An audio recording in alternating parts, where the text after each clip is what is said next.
Hello everyone, you are watching YouTube channel Online Education. I am Assistant Professor Praveen Thakur. अभी जो विषय मैं आप लोगों के बीच जो है साझा कर रहा हूँ वो जो पुस्तक है बीए तृतीय वर्ष के छात्रों को थीम्स इन कंपैरेटिव पॉलिटिकल थ्योरी। उस पुस्तक में जो 4 मार्क्स के या 2 मार्क्स के जो इम्पोर्टेंट प्रश्न पिछले जो है एनुअल एग्जामिनेशन में पूछे गए थे या जिनके जो है वर्ष 2021 के प्रश्न पत्र में आने की अधिक संभावनाएं हैं, वो प्रश्न जो है मैं आप लोगों के बीच सॉल्व करके प्रस्तुत कर रहा हूं। तो ये प्रश्न बहुत महत्वपूर्ण है। यदि आप चैनल पर नए हैं तो चैनल को सब्सक्राइब करना ना भूलें, ताकि अगर ऐसी और वीडियोस अगर अपडेट होती है तो आपको उसकी जो है लेटेस्ट नोटिफिकेशन मिलती रहे। साथ ही बेल आइकन को हिट करें और साथ ही अपने फ्रेंड्स के साथ भी शेयर करें। तो जो बहुत ही महत्वपूर्ण प्रश्न है, इन प्रश्नों को आप ज़रूर लर्न करें, क्योंकि इनमें से आने की 100 जो है 99% जो है संभावना है। तो जो ये प्रश्न है ये कुछ इस प्रकार है। पहला प्रश्न हम समझने की कोशिश करेंगे कि किन महान ग्रंथों ने भारतीय राजनीतिक चिंतन को प्रभावित किया है। अर्थात भारतीय राजनीतिक चिंतन के जितने भी विद्वान हुए हैं उनको किन भारतीय महान ग्रंथों ने प्रभावित किया है, इसको हम समझने का प्रयास करेंगे। इसके अलावा हम समझने का प्रयास करेंगे गांधी जी। ये सारे के सारे प्रश्न एचपीयू 2018, 19, 2000 जो है 21 रीअपीयर के पेपर में पूछे गए हैं, इसलिए ये बहुत महत्वपूर्ण है। तो गांधी जी के राजनीतिक दर्शन पर मुख्य प्रभाव जो है किन किन का है, अर्थात उनकी पॉलिटिकल फिलॉसफी किन किन जो है विचारकों से प्रभावित है। इसके अलावा जो है मानव स्वभाव पर, ह्यूमन नेचर के बारे में जॉन लॉक के क्या विचार है उसको हम समझने का प्रयास करेंगे। इसके अलावा जो है अलावा हम समझने का प्रयास करेंगे कि क्या कौटिल्य का राजा एक निरंकुश शासक था या नहीं। और अंत में हम समझने का प्रयास करेंगे कि अंबेडकर ने हरिजन शब्द का विरोध क्यों किया। तो ये बहुत महत्वपूर्ण प्रश्न है, इनको आप ज़रूर लर्न कर लें। तो जो पहला प्रश्न है हमारा इसमें वो है, किन महान ग्रंथों ने भारतीय राजनीतिक चिंतन को प्रभावित किया। ये एचपीयू 2018 में पूछा गया था। तो प्रश्न सिंपल सा पूछा गया है कि आपने सिर्फ उन महान भारतीय ग्रंथों के बारे में बताना है जिन महान ग्रंथों ने भारतीय राजनीतिक चिंतन को, अर्थात भारतीय राजनीतिक चिंतन में जितने भी विचारक हैं, कौटिल्य से लेकर पंडित जवाहरलाल नेहरू हो, चाहे वो राम मनोहर लोहिया हो, किसी न किसी तौर पर, चाहे वो तिलक हो, जैसे तिलक ने स्वराज्य का सिद्धांत जो है वेद से लिया है, तो वेद हमारा एक प्राचीन महान ग्रंथ है। तो इस प्रश्न को हम किस प्रकार अटेम्प्ट करेंगे, जिस प्रकार आप लिखेंगे उत्तर, ये जो है 4 मार्क्स या 2 मार्क्स के लिए आप पूछ रहे हैं। ये प्रश्न जो है पूछा गया था वहाँ पर। तो जिन महान ग्रंथों ने भारतीय राजनीतिक चिंतन को प्रभावित किया है, उनमें प्रमुख ग्रंथ, अर्थात जिन महान ग्रंथों ने भारतीय राजनीतिक चिंतन को प्रभावित किया है, उनमें जो प्रमुख ग्रंथ है वो है वेद, महाभारत, अर्थशास्त्र, स्मृति, नीति शास्त्र। ये जो है हमारे महान ग्रंथ है। इन ग्रंथों से भारतीय राजनीतिक चिंतकों ने जो है उनके चिंतन में जो है इन ग्रंथों का प्रभाव ज़रूर देखा गया है। जिस प्रकार जो है अगर आप देखेंगे तो इसके अलावा विदेशी यात्री जो भारत में आए, तो उनके जो वृतांत है जो उन्होंने भारत के संदर्भ में लिखा है, उसने भी भारतीय राजनीतिक चिंतन को बहुत प्रभावित किया है। तो वर्तमान समय में जो सभा और समिति का कॉन्सेप्ट है, उसकी जड़ें वैदिक काल में पाई जाती थी, क्योंकि वैदिक काल में जो है मनु, शुक्राचार्य और कौटिल्य के समय में जो है वैदिक काल में सभा और समिति के माध्यम से ही समाज में व्यवस्था स्थापित की जाती थी। इसके अलावा 4 जो वेद है, चाहे वो ऋग्वेद है, यजुर्वेद है, सामवेद है, अथर्ववेद है, इन चारों वेदों ने भी भारतीय राजनीतिक चिंतन को प्रभावित किया है। इसके अलावा महाभारत ने भारतीय राजनीतिक चिंतन को किस प्रकार प्रभावित किया है। महाभारत का जो 12वां पर्व है, जो शांति पर्व जिसको कहा जाता है, वह राज्य की व्यवस्था और संगठन और युद्ध नीति, वह कूटनीति के बारे में बताता है। तो महाभारत ने भी भारतीय राजनीतिक चिंतन को बहुत प्रभावित किया है और महाभारत ने भी भारतीय राजनीतिक चिंतन को प्रभावित किया है। तो अर्थशास्त्र एक जो महान ग्रंथ कौटिल्य के द्वारा लिखा गया, इसने भारत की जो राज व्यवस्था है कि शासन व्यवस्था को कैसे चलाया जाए, शासन में राजा कैसा होना चाहिए, राज्य के कितने तत्व होने चाहिए और शासन चलाने की नीति का वर्णन जो है किसमें दिया गया है, अर्थशास्त्र में दिया है। तो इन इन महान ग्रंथों ने भारतीय राजनीतिक चिंतन को, इंडियन पॉलिटिकल थॉट जो है उसको प्रभावित किया है। इसके अलावा जो दूसरा अन्य प्रश्न जो है 4 मार्क्स के लिए 2018 में जो है एनुअल एग्ज़ामिनेशन में पूछा गया था, वो था कि गांधी जी के राजनीतिक दर्शन पर मुख्य प्रभाव किस-किस का है? अर्थात जो राजनीतिक दर्शन, जो पॉलिटिकल फ़िलॉसफ़ी राजनीतिक जो दर्शन महात्मा गांधी का है, क्योंकि कोई भी विचारक किसी न किसी तौर पर दूसरे विचारकों से किसी न किसी प्रकार से प्रभावित होता है। तो गांधी जी के राजनीतिक दर्शन पर मुख्य प्रभाव किन-किन विचारकों का है, ये हम समझने का प्रयास करेंगे। तो महात्मा गांधी जी का जो राजनीतिक दर्शन है, महात्मा गांधी जी का राजनीतिक दर्शन विभिन्न महान ग्रंथों से, वो भारत के महान ग्रंथों से भी प्रभावित हुए हैं। इसके अलावा अन्य व्यक्तियों की प्रसिद्ध रचनाओं से, बहुत सारे प्रसिद्ध व्यक्तियों की रचनाओं ने भी उनके राजनीतिक चिंतन को, जो उन्होंने पॉलिटिकल फिलॉसफी राज्य के संदर्भ में दी है कि राज्य कैसा होना चाहिए, या स्वतंत्रता के संदर्भ में उन्होंने जो सत्य, अहिंसा, नॉन वायलेंस के कॉन्सेप्ट दिए हैं, वो उन्होंने दूसरे व्यक्तियों की रचनाओं में जो उन पढ़कर जो है उनके प्रभावों में आकर दिए हैं। तो महान ग्रंथों में जिन-जिन भारतीय महान ग्रंथों ने महात्मा गांधी जी के राजनीतिक दर्शन को प्रभावित किया है, उन प्रमुख धार्मिक ग्रंथों में जो मुख्यतः है जिन्होंने महात्मा गांधी के राजनीतिक दर्शन को प्रभावित किया है, वे है श्रीमद् भगवत गीता। जो है श्रीमद् भगवत गीता से वे बहुत प्रभावित थे। इसके अलावा बाइबल, कुरान, ठीक है? गीता हिंदुओं का, हिंदू धर्म के लोगों का यह जो है प्राचीन एक धार्मिक ग्रंथ है। बाइबल जो है ईसाइयों का है, क्रिश्चियन धर्म का है, और कुरान जो है मुस्लिम धर्म का है। तो इन सभी जो है जो प्राचीन, ये सारे के सारे जो है प्राचीन धार्मिक ग्रंथ है। इन धार्मिक ग्रंथों से, चाहे वो कुरान हो, चाहे वो जो है बाइबल हो ईसाई धर्म का, चाहे वो जो है श्रीमद् भगवत गीता हो, इन सब से गांधी जी बहुत प्रभावित हुए हैं, इनको उन्होंने पढ़ा था। तो इससे प्रभावित होकर उन्होंने अपने राजनीतिक चिंतन में बहुत सारी धारणाएँ दी है। इसके अलावा वे विभिन्न जो है व्यक्ति की रचनाओं ने भी गांधी जी का जो राजनीतिक चिंतन है उस पर प्रभाव डाला है, अर्थात जो भी उन्होंने समाज के संदर्भ में बातें बताई है, समाज की समस्याओं को सुलझाने के लिए, चाहे वो भारत को स्वतंत्रता दिलाने के संदर्भ में हो, तो विभिन्न व्यक्ति की जो रचनाएँ थी, रचनाएँ क्या है? विभिन्न व्यक्तियों ने जो पुस्तकें लिखी थी, उन पुस्तकों ने भी गांधी जी को बहुत प्रभावित किया है। जिनमें मुख्यतः जो है जॉन रस्किन है।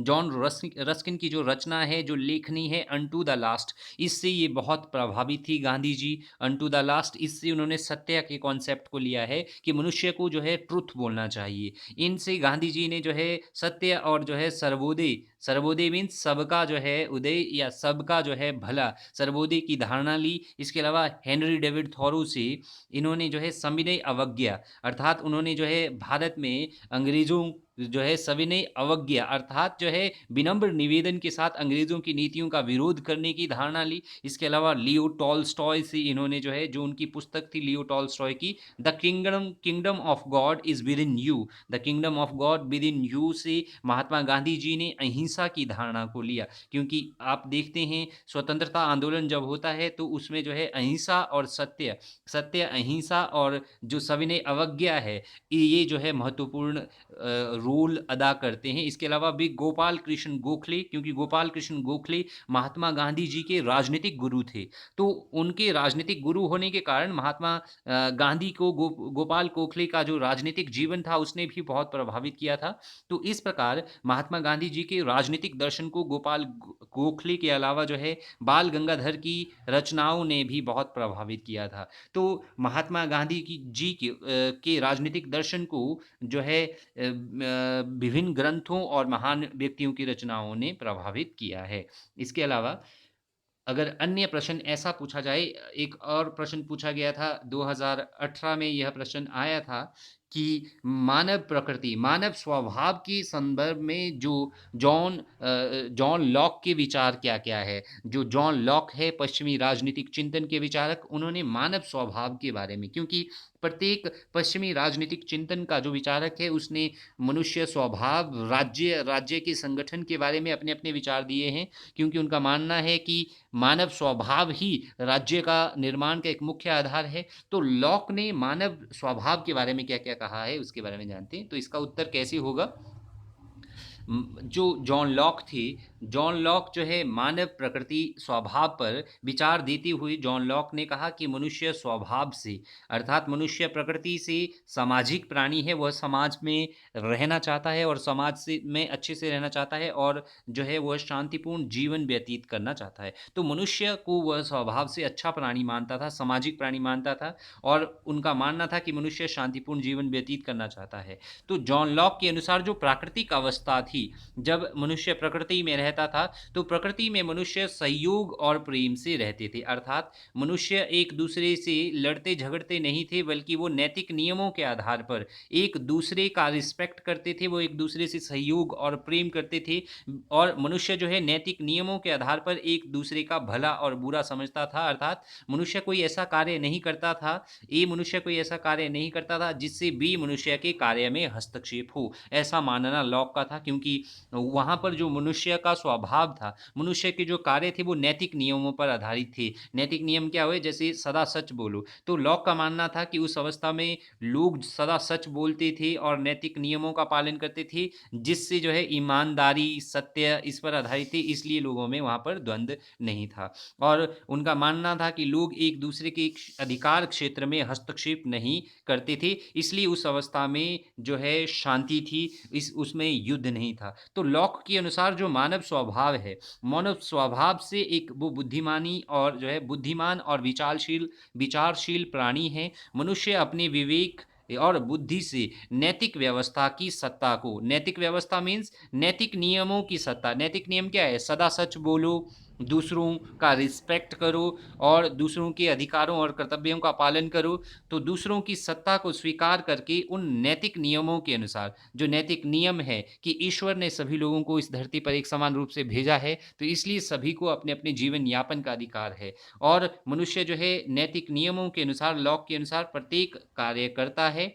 लॉक के अनुसार मनुष्य एक सामाजिक प्राणी है, वह समाज में रहकर जो है नैतिक व्यवस्था के नैतिक नियमों के अनुसार अपने कार्य व्यवहार को रेगुलेट करता है। तो स्वभाव से वो मनुष्य को अच्छा प्राणी मानते थे, ऐसा जो है लॉक का मानना था। अगर प्रश्न इस प्रकार का आएगा तो आप ऐसे इसको लिख सकते हैं। इसके अलावा 2018 और मार्च अप्रैल 2021 में 2021 में रीअपीयर के लिए अभी सेमेस्टर सिस्टम में जो एग्ज़ाम हुए, उनमें यह प्रश्न पूछा गया था कि कि क्या कौटिल्य का राजा निरंकुश शासक है? कि क्या कौटिल्य ने जो राजा का सिद्धांत दिया, कौटिल्य ने जिस राजा को सर्वोच्चता स्थापित की, क्या वो राजा निरंकुश हो सकता है? निरंकुश का अर्थ यहाँ क्या है? क्या वह राज्य बिना अंकुश के हो सकता है? क्या राज्य जो है बिना अंकुश के है? क्या उसको जो है शक्तिमान बनाया गया है कौटिल्य के द्वारा? क्या राज्य को जो है सभी शक्तियाँ प्रदान की गई है? क्या राज्य के ऊपर कोई अंकुश लगाया है कौटिल्य ने? ये पूछा गया है। तो क्या कौटिल्य का राजा निरंकुश है? अगर इस प्रकार का प्रश्न पूछा जाए तो आपने इसका आंसर कैसे देना है? कौटिल्य ने लोगों, अर्थात क्योंकि कौटिल्य ने प्रजा के कल्याण के लिए, क्योंकि राजा होता था राजा और प्रजा, प्रजा मीन्स लोग, तो कौटिल्य ने प्रजा के कल्याण के लिए, अर्थात उनके जन कल्याण के लिए, लोगों के विकास के लिए राजा को असीमित अधिकार और शक्तियां दी थी। अर्थात कौटिल्य ने लोगों के कल्याण के लिए राज्य को असीमित अधिकार दिए थे और शक्तियां दी थी। इसलिए कुछ विद्वानों ने आलोचना की है या कुछ विद्वानों का मानना है कि कौटिल्य ने निरंकुश राजा का प्रतिपादन किया है। उनका मानना है कि कौटिल्य ने एक ऐसे राजा का प्रतिपादन किया है जिसकी शक्तियों पर कोई, निरंकुश का अर्थ क्या है? जिसकी शक्तियों पर कोई अंकुश नहीं है। वो व्यक्ति, वो राजा जो करना चाहता है अपनी इच्छा अनुसार, यदि वो लोगों के विरुद्ध भी कानून बनाना चाहता है तो वो बना सकता है। ऐसा कुछ विद्वानों का मानना है, ऐसा कुछ आलोचकों का मानना है कि कौटिल्य ने जिस राजा का प्रतिपादन किया वह वास्तव में निरंकुश था। लेकिन यदि आप कौटिल्य के राजनीतिक चिंतन को जो है क्रिटिकली देखेंगे तो वास्तव में ऐसा नहीं है। कौटिल्य का राजा निरंकुश नहीं बन सकता, वास्तव में ऐसा नहीं है। आपका आंसर होना चाहिए कौटिल्य का राजा निरंकुश, वह निरंकुश नहीं बन सकता, वह एब्सोल्यूट नहीं बन सकता। क्यों? क्योंकि अर्थशास्त्र में कौटिल्य ने अनेक प्रावधानों का वर्णन किया है, अर्थात उसने ऐसे अनेक प्रावधानों का वर्णन किया है, जिसके तहत जो है राजा की शक्तियों पर अंकुश लगाया गया है या राजा की शक्तियों पर नियंत्रण लगाया गया है। अर्थात कौटिल्य का राजा निरंकुश नहीं बन सकता, क्योंकि कौटिल्य ने ऐसे प्रावधानों का वर्णन किया है, ऐसे प्रावधानों का वर्णन किया है जिसके तहत राज्य जो है, राजा के ऊपर अंकुश लगाया जाएगा, नियंत्रण लगाया जाएगा। राजा दंड से सर्वोच्च नहीं हो सकता। कौटिल्य ने दंड को, राजा को सर्वोच्च माना, लेकिन राजा जो है दंड से सर्वोच्च, दंड मीन्स न्याय व्यवस्था से सर्वोच्च नहीं हो सकता। यदि राजा जो है दंड से सर्वोच्च नहीं है, यदि राजा दंड के विरुद्ध, न्याय व्यवस्था के विरुद्ध कोई कार्य करता है, यदि राजा कुछ गलत करता है, तो उसे भी दंड व्यवस्था के अनुसार दंड दिया जाएगा। तो राजा को जो है कौटिल्य ने निरंकुश नहीं बनाया, उसको भी दंड के अधीन रखा है। और राजा की जो शिक्षा है, कौटिल्य ने राजा की शिक्षा का वर्णन किया, तो राजा की शिक्षा उसे निरंकुश बनने से रोकती है, अर्थात उसको इस प्रकार की शिक्षा दी जाती है कि वह एब्सोल्यूट नहीं बन सकता, वह लोगों की भलाई के लिए कार्य करता है। इसके अलावा जो मंत्री परिषद बनाता है कौटिल्य, तो मंत्रिपरिषद में वह योग्य एवं जो बुद्धिमान मंत्री है, उनका जो है वह नियुक्ति करता है। यदि राजा जो है कुछ गलत करने की कोशिश करता है, गलत नीतियां बनाने की कोशिश करता है, तो मंत्रिपरिषद जो है राजा की शक्तियों पर अंकुश लगाने का कार्य करेगी। तो जो कौटिल्य का राजा जो है वास्तव में निरंकुश नहीं है, उसकी शक्तियों पर जो है विभिन्न प्रकार के प्रतिबंध कौटिल्य ने लगाए हैं। तो इसका आंसर जो है इस प्रकार होगा। जो अन्य एक प्रश्न पूछा गया था कि अंबेडकर ने डॉक्टर भीमराव अंबेडकर ने हरिजन शब्द का विरोध क्यों किया? यह प्रश्न 2018 में और रीअपीयर मार्च अप्रैल 2021 में जो एग्जाम हुए थे उनमें पूछा गया था कि अंबेडकर ने हरिजन शब्द का, अर्थात जो अछूत है और दलित वर्गों के लिए जब हरिजन शब्द का प्रयोग किया जाने लगा, तो अंबेडकर जी ने इसका विरोध क्यों किया? यदि ये प्रश्न पूछा जाए तो इसका आंसर कैसे होगा? इसका उत्तर इस प्रकार होगा। महात्मा गांधी ने जब जो है प्रथम गोलमेज सम्मेलन के पश्चात, जब प्रथम गोलमेज सम्मेलन जो है 1930 में होता है, 1930 में होता है, तो उसके पश्चात जो अस्पृश्य और अछूत दलितों के लिए एक प्रस्ताव रखा महात्मा गांधी जी ने, जिस प्रस्ताव के तहत जो है इन वर्गों के लिए, किन वर्गों के लिए, इन अस्पृश्य और जिस प्रस्ताव के तहत इन अस्पृश्य और अछूत दलितों के लिए, इन वर्गों के लिए हरिजन शब्द का प्रयोग करने का निश्चय किया गया, अर्थात वो एक प्रस्ताव लेकर आए जिसके तहत इन अस्पृश्य और अछूत दलितों वर्गों के लिए हरिजन शब्द प्रयोग जो है करने का निश्चय किया। इस संदर्भ में 1937 में बंबई विधानसभा में, किस संदर्भ में, कि जो है इन हरिजनों और अछूत जो है व्यक्तियों के लिए जो है हरिजन शब्द का प्रयोग किया जाएगा, अस्पृश्यतों और दलितों को। तो इसके लिए 1937 में बंबई विधानसभा में एक बिल पास करके इन वर्गों के लिए हरिजन शब्द का प्रयोग किया जाने का प्रावधान रखा गया, अर्थात 1937 में बंबई विधानसभा में एक बिल लाया गया कि इन वर्गों के लिए, अस्पृश्य और दलित वर्गों के लिए हरिजन शब्द का प्रयोग किया जाने का उसमें प्रावधान किया गया और एक ऐसा बिल पास किया गया। तो इस बिल का विरोध जो है डॉक्टर भीमराव अंबेडकर, वह नासिक के जो दलित नेता थे दादा साहेब गायकवाड़, उन्होंने जो है इस बिल का विरोध किया। डॉक्टर भीमराव अंबेडकर ने भी इस बिल का विरोध किया, क्योंकि उस समय बंबई विधानसभा में हिंदू लोगों का बहुमत था, और हिंदू लोगों के बहुमत होने के कारण दलितों और अस्पृश्य जो वर्गों द्वारा हरिजन शब्द के विरोध के बावजूद, क्योंकि ये जो दलित और जो अस्पृश्य वर्ग थे, इन वर्गों ने इस हरिजन शब्द का विरोध किया कि हमें यह हरिजन शब्द नहीं चाहिए, कि हमें जो है इस शब्द के द्वारा जो है पुकारा जाए। इनके विरोध के बावजूद, क्योंकि बंबई विधानसभा में हिंदू लोगों का बहुमत था, तो इस बिल को पास कर दिया गया, और जो है इन वर्गों के लिए, इन वर्गों के माथे पर यह जो है हरिजन शब्द जो है मढ़ दिया गया। तो इनका जो है अंबेडकर जी ने कड़ा विरोध किया कि यह शब्द ऐसा नहीं होना चाहिए, इन वर्गों के लिए हरिजन शब्द का प्रयोग नहीं करना चाहिए, क्योंकि अंबेडकर का मानना था कि इन वर्गों के लिए हरिजन शब्द का प्रयोग नहीं किया जाना चाहिए। किन वर्गों के लिए? इन दलितों और अस्पृश्य वर्गों के लिए हरिजन शब्द का प्रयोग नहीं करना चाहिए, ऐसा जो है अंबेडकर जी का मानना था।